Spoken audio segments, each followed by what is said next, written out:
வணக்கம் நண்பர்களே. பொங்கல் திருநாளோட சேர்த்து நமக்கு ஒரு இனிப்பான ஒரு செய்தியை வந்து ஐயூபிஎஸ்லேருந்து வெளியிட்டிருக்காங்க.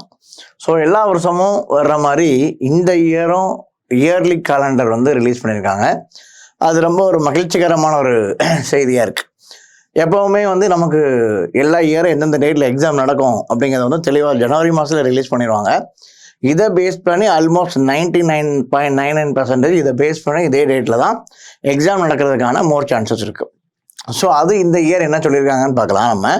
ஸோ இந்த வருஷத்தை பொறுத்தளவில் ரீஜனல் ரூரல் பேங்க், தமிழ்நாடு கிராமியன் பேங்கோட எக்ஸாம் டேட் என்னைக்கு இருக்க வாய்ப்பு இருக்குது அப்படின்னு சொல்லியிருக்காங்கன்னு பார்த்தீங்கன்னா, ஸோ ஜூலை அப்படி நம்ம ஸ்டார்ட் பண்ணுறதுக்கு வாய்ப்பு இருக்குது. அப்போது மே எண்டு ஜூனில் நமக்கு நோட்டிஃபிகேஷன் நடக்கிற வாய்ப்புகள் இருக்குது. அதனை தொடர்ந்து எக்ஸாம் டேட் ஆனது நமக்கு வந்து ஜூலை ஆகஸ்ட், ஸோ 27/7/2/8/3/8 டேட்டில் Tier 1 பிலிம்ஸ் எக்ஸாம் வந்து இந்த டேட்டில் தான் இருக்கும் அப்படிங்கிற டேட்டை மென்ஷன் பண்ணியிருக்காங்க. ஸோ ஆல்மோஸ்ட் இந்த வருஷம் நம்ம எல்லா எக்ஸாமும் எழுதியிருப்போம். RRB clerk, PO, IBPS PO clerk, இந்த மாதிரியான நிறைய எக்ஸாம்ஸ் எழுதியிருக்கோம். மோஸ்ட் ப்ராபபிளி ஏப்ரல் 1 நமக்கு வந்து ஒரு நல்ல ரிசல்ட் வரக்கான சான்சஸ் நிறைய இருக்குது. ஸோ ஐபிஎஸ் பிஓ நல்லா எழுதியிருக்கோம், இன்டர்வியூ வெயிட் பண்ணிட்டு இருக்கோம். எஸ்ஓ எக்ஸாம் நல்லா எழுதியிருக்கோம், இன்டர்வியூ வெயிட் பண்ணிட்டு இருக்கோம். ஐபிஎஸ் கிளர்க் எக்ஸாம் ரொம்ப நல்லா எழுதிட்டு 6 மாதம் வெயிட் பண்ணிட்டு இருக்கோம். ஸோ ஏப்ரல் 1 ரிசல்ட் வரும். இதற்கு மத்தியில் ஆர்ஆர்பிபியோட பிரம்மாண்டமான ரிசல்ட் நம்ம டிக்ளேர் பண்ணியிருந்தோம். நமக்கு ஆல்மோஸ்ட் ஒரு 150+ அச்சீவர்ஸ் பாஸ் பண்ணியிருந்தாங்க. அதையும் நம்ம பார்த்துருந்தோம். அதனை தொடர்ந்து இந்த வருஷமே இவ்வளோ இருக்க, ஏன் அடுத்த எக்ஸாமுக்கு போகணும் அப்படின்னு நம்ம நினைக்கலாம்.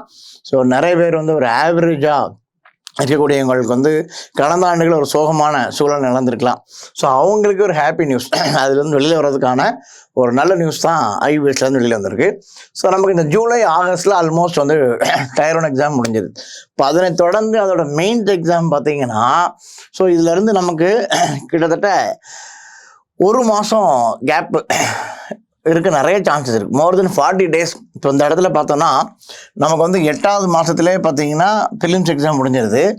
மெயின்ஸ் எக்ஸாமுக்கு நம்ம 9வது மாதம் தான். ஸோ கிட்டத்தட்ட எக்ஸாம் நம்ம லாஸ்ட் லாட்டு 3ஆம் தேதி எழுதுனா கூட ஒரு 30+40 நாள் பக்கத்தில் நம்ம கையில் டைம் இருக்குது. நம்ம பிலிம்ஸை முடிச்சுட்டு கூட நம்ம மெயின்ஸ் ஸ்டார்ட் பண்ணால் கூட கண்டிப்பாக இது வந்து ஒரு சக்ஸஸ்ஃபுல் எக்ஸாமாக நம்ம கொண்டு வரலாம். அப்போ ஸ்கேல் 2 எக்ஸாமை பொறுத்தவரை எப்போவுமே நம்ம வந்து வித் எக்ஸ்பீரியன்ஸோடு இது கேட்பாங்க. ஒரே எக்ஸாம் தான், அது வந்து நமக்கு எல்லா மாதமும் எல்லா இயருமே அரௌண்டு செப்டம்பர் அந்த டைமில் இருக்கும். ஸோ இதுவும் நமக்கு செப்டம்பரில் இருக்குது. அதனை தொடர்ந்து ஆர்ஆர்பியோட கிளரிக்கல் எக்ஸாம், தமிழ்நாடு கிராமியன் பேங்க் சொல்லக்கூடிய கிளரிக்கல் எக்ஸாம் பார்த்தீங்கன்னா அதுவும் அரௌண்டு இந்த இதோட சேர்த்து அதுவும் வந்துடும். ஸோ எக்ஸாம் பொறுத்தளவில் நமக்கு ஆகஸ்ட்டு செப்டம்பர் அந்த டைமில் தான் ரொம்ப பீக்கான எக்ஸாம்ஸு நிறைய இருக்குது. சரி, நம்ம பிலிம்ஸ் முடித்த பிறகு மெயின்ஸுக்கான கேப் தான் ரொம்ப முக்கியம். இவ்வளோ இயர் கேப், இவ்வளோ மந்த் கேப்பே இருக்காது.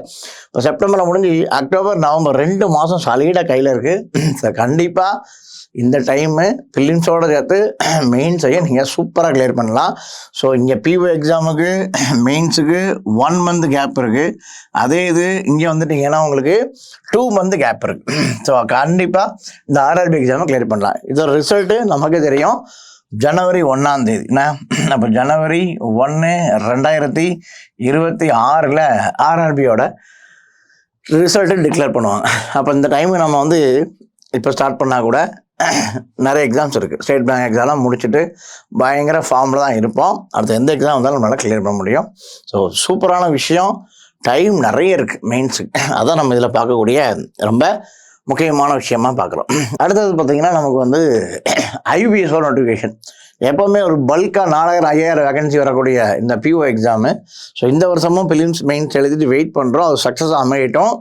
இருந்தாலும் அடுத்த சர்டன் பீப்புளுக்காக, அடுத்த ஜென்ரேஷன் பீப்புள்னு சொல்லுவோம் இல்லையா, அடுத்த கேட்டகரி உள்ளவங்க மக்கள் படிக்கிறதுக்காக இந்த நோட்டிஃபிகேஷன் நம்ம தெளிவாக பார்க்குறோம்.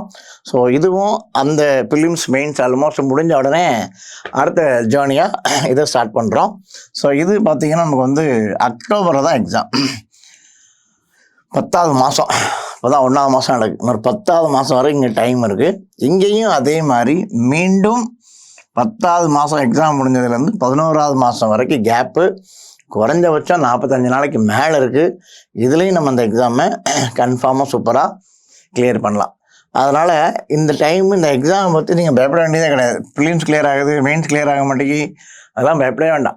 ப்ரிலிம்ஸ் கிளியர் ஆனாலே போதும், மெயின்ஸுக்கு வந்து படிக்கிறதுக்கு ஏகப்பட்ட டைம் இருக்குது. ஸோ கண்டிப்பாக இதையும் நம்ம இந்த எக்ஸாமையும் ஈஸியாக கிராக் பண்ண முடியும். ஸ்பெஷலிஸ்ட் ஆஃபீஸர் எக்ஸாம் பொறுத்தவரை எப்போவுமே இந்த இயர் என்ன பண்ணாங்கன்னா டிசம்பர்லேயே மெயின்ஸ் வச்சு முடிச்சிட்டாங்க. ஸோ அடுத்த ஆண்டுகளுக்கு தள்ளி போயிருக்கு நம்மளோட ஸ்பெஷலிஸ்ட் ஆஃபீஸர் எக்ஸாம்.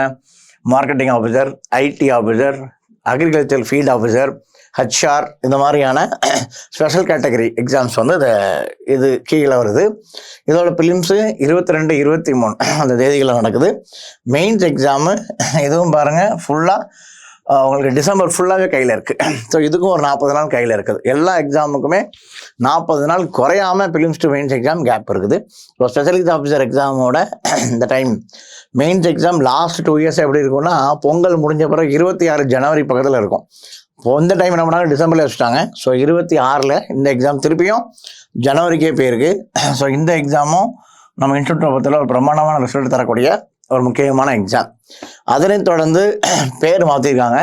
எல்லோரும் கிளரிக்கல் காணும் சொன்னாங்க. இதுதான் கிளரிக்கல்.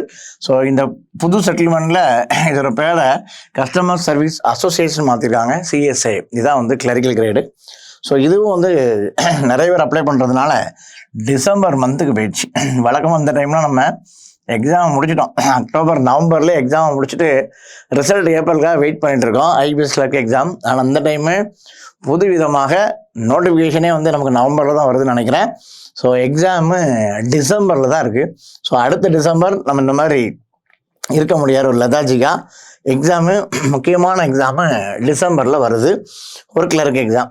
அதனை தொடர்ந்து அதோட மெயின்ஸ் எக்ஸாமும் பார்த்தீங்கன்னா பிப்ரவரியில் தான் வச்சுருக்காங்க. ஸோ இது ஆல்மோஸ்ட்டு நம்மளோட RRB தமிழ்நாடு கிராமின் மகளோட சக்ஸஸ் ஃபீட்லாம் முடிஞ்ச பிறகு தான் எக்ஸாமே ஸ்டார்ட் ஆகுது. இந்த டைமு எக்ஸாம் முடிஞ்சிருச்சு. நவம்பர்லேயே 6 மாதம் கழிச்சு தான் ரிசல்ட் வர மாதிரியான பெரிய கேப் இருக்குது. அதுக்காக இன்னும் IPS வந்து இந்த எக்ஸாமை பிப்ரவரிக்கு தள்ளி வச்சுருக்காங்க. ஸோ நமக்கு நோட்டிஃபிகேஷன் நவம்பரில் இருக்கலாம், எக்ஸாம் வந்து டிசம்பரில், ப்ரிலிம்ஸ் எக்ஸாம், மெயின்ஸ் எக்ஸாம் நமக்கு பிப்ரவரியில். ஸோ இந்த மாதிரியான ஒரு தேர்வு பார்த்தீங்கன்னா, நல்லா பார்த்தீங்கன்னா ஜூலையில் ஆரம்பிக்கிற எக்ஸாமு எதோட முடிஞ்சு போயிடுது அப்படின்னு பார்த்தீங்கன்னா, ஜூலையில் ஆரம்பிக்கிறது நமக்கு பிப்ரவரியில் முடிஞ்சு போயிடுது. அப்போ நமக்கு அந்த 6 மாத கேப்பு தான் வந்து நமக்கு ரிசல்ட். 6 to 7 மாத கேப்பு தான் நம்மளோட முக்கியமான பீரியட். இதுக்கு இடையில ஸ்டேட் பேங்கோட PO கிளர்க்கு வந்துட்டு போகலாம், IDB எக்ஸாம் வரலாம், LHG எக்ஸாம்ஸ் வரலாம். ஸோ லோக்கல் பேங்க் ஆஃபீஸர்ஸ் இந்த டைம் அந்த மாதிரி நிறைய எக்ஸாம்ஸ் வரலாம். ஸோ இது நம்ம ஒரு டென்டேட்டிவாக இருக்கக்கூடிய முக்கியமான டேட்டை தான் நம்ம இங்கே பார்த்துருக்கோம். ஸோ எல்லா மாதமும் எக்ஸாம் இருக்குது பாருங்கள். ஜூலையில் எக்ஸாம் இருக்குது, ஆகஸ்டில் எக்ஸாம் இருக்குது, செப்டம்பரில் எக்ஸாம் இருக்குது, அக்டோபரில் எக்ஸாம் இருக்குது, நவம்பரில் இருக்குது, டிசம்பரில் இருக்குது, ஜனவரியில் இருக்குது, பிப்ரவரியில் இருக்குது. எல்லா மாதமும் எக்ஸாம் இருக்குது. நமக்கு ஜூலையில் ஆரம்பிக்கிற எக்ஸாம். ஸோ நமக்கு கிட்டத்தட்ட ஒரு 7 மாதம் ட்ராவல் பண்ணி கிட்டத்தட்ட வந்து நமக்கு ஜனவரி 1ஆம் தேதியில் ஒரு முக்கியமான ரிசல்ட் இருக்கும். அதனைத் தொடர்ந்து நமக்கு 1ஆம் தேதி ஆஃப் பிப்ரவரியில் தான் நமக்கு வந்து கடைசி எக்ஸாம் முடியுது. இனி இதுக்கு அடுத்து தான் நமக்கு என்ன இருக்குது சான்சஸ் இருக்குன்னா, ஸோ இந்த இன்டர்வியூ இருக்கும். ஸோ இந்த மெயின்ஸ் எக்ஸாம் 11ஆம் மாதம் முடிச்சிருக்கோம். இதுக்கு அடுத்து நமக்கு இன்டர்வியூ வேறு வரும். இன்டர்வியூ ஷெட்யூலும் வந்து இந்த இதிலேருந்து ஒரு 40 நாள் 50 நாள் கேப்பில் நம்ம ஸ்பெஷலிஸ்ட் ஆஃபீஸர் இன்டர்வியூவும் PO இன்டர்வியூ நம்ம எதிர்பார்க்கலாம். அப்புறம் நமக்கு வந்து பார்த்திங்கன்னா நமக்கு ஃபுல் எக்ஸாம்ஸ் இருக்குது. ஒன்லி நம்ம IBS RRB எக்ஸாம்ஸை மட்டும் ஃபோக்கஸ் பண்ணாலே கிட்டத்தட்ட 6 மாதத்தில் இவ்வளோ எக்ஸாம்ஸ் இருக்குது. ஸோ கண்டிப்பாக இந்த நோட்டிஃபிகேஷன் இதை பேஸ் பண்ணியே தான் இருக்கும். எக்ஸாம் ஆல்மோஸ்ட் இந்த டேட்டில் தான் இருக்கும். அதனால் நம்ம வந்து ஸ்ட்ராங்காக இப்போவே வந்து ஒரு ப்ரீ பிளான்டாக எந்த ஏரியாலாம் வீக்காக இருக்கும், ஃபிலிம்ஸ் வீக்காக இருக்குமா, மெயின்ஸ் வீக்காக இருக்குமா, மெயின்ஸில் எதில் வீக்காக இருக்கும், அதெல்லாம் நம்ம ஒரு க்ளீனாக ஒரு ஷெடியூல் பண்ணோம் அப்படின்னா ஆல்மோஸ்ட் இந்த ஸ்டேட் பேங்க்கில் கிளியர் பண்ணிடலாம். State Bank PO, State Bank clerk exam இருக்குது. அதையும் தாண்டி நம்ம கொஞ்சம் டைம் எடுக்கு, புதுசாக தான் ஜாயின் பண்ணியிருக்கேன், இப்போ தான் ஃபீல்டுக்குள்ளே வந்திருக்கேன், இப்போ தான் ஃபீல்டில் ஒரு ஐடியாவே கிடச்சிருக்கு அப்படின்னு நம்ம ஸ்டார்ட் பண்ணோன்னா கூட இந்த ஜூலையில் ஆரம்பிக்கிற எக்ஸாமை சூப்பராக ஸ்டார்ட் பண்ணோன்னா ஜூலை முடிஞ்சு August, September, October, November, December ஜனவரி வந்து ரிசல்ட். ஸோ 5 மாதத்தில் வேலை. அதான் முக்கியம். இந்த பேங்க் எக்ஸாமோட விஷயம், முக்கியமான விஷயமே ரொம்ப குயிக் ப்ராசஸ். பார்த்தீங்கன்னா நமக்கு வந்து ஜூலையில் முதல் எக்ஸாம் ஸ்டார்ட் ஆகுது, ஜனவரி 1ஆம் தேதி ரிசல்ட். அப்போ 5 மாதம் தான் ஃபுல்லாக. 5 மாதம் கூட இதுவே வந்து பார்த்திங்கன்னா ஜூலை முடிஞ்சது. கரெக்டாக 5 மாதத்தில் நம்ம ஒரு வங்கி அதிகாரியாகவோ இல்லை ஒரு ஸ்டாஃபாகவோ பேங்க் ஸ்டாஃபோ மாறுறதுக்கான நிறைய ஒரு ஆப்பர்ச்சுனிட்டி இருக்குது. ஸோ இந்த ஆப்பர்ச்சுனிட்டியை நம்ம மிஸ் பண்ணிடக்கூடாது. ஸோ இயர்லி காலண்டருங்கிறது ரொம்ப முக்கியமான விஷயம். என்றைக்கு ரிசல்ட் வரும், என்றைக்கு எக்ஸாம் இருக்கும், என்றைக்கு மெயின்ஸ் எக்ஸாம், எல்லாத்தையுமே வந்து ஒரு ஷெடியூல் கொடுத்துருக்காங்க. இதை தாண்டி இன்னும் நிறைய நோட்டிஃபிகேஷன் இருக்குது. ஸ்டேட் பேங்க் நோட்டிஃபிகேஷன் இருக்கலாம். ஸோ அதுக்கடுத்து எல்ஐசி நோட்டிஃபிகேஷன், இந்த மாதிரி நிறைய நோட்டிஃபிகேஷன் இருக்குது. ஸோ ஐபிஎஸ்லேயே இவ்வளோ எக்ஸாம்ஸ் இருக்குது. கண்டிப்பாக ஒரு நல்ல வேகன்சியோட நோட்டிஃபிகேஷன் வரும் அப்படின்னு நம்புவோம். இது நோக்கி ட்ராவல் பண்ண ஆரம்பிப்போம். 2026 நல்ல இயராக நமக்கு அமையும். ஸோ 2025 சக்ஸஸ்ஃபுல்லாக நம்ம ஒரு ஹார்ட் ஒர்க், ஒரு ஸ்மார்ட் ஒர்க்கை போட்டோம்னா 2026 நம்ம ஒரு பேங்கராக மாற முடியும் அப்படின்னு நீங்களும் நம்புங்க, நானும் நம்புகிறேன். Wish all the best. மீண்டும் சந்திப்போம். நன்றி. சுரேஷ் IAS அகாடமி, வெற்றியின் முகவரி.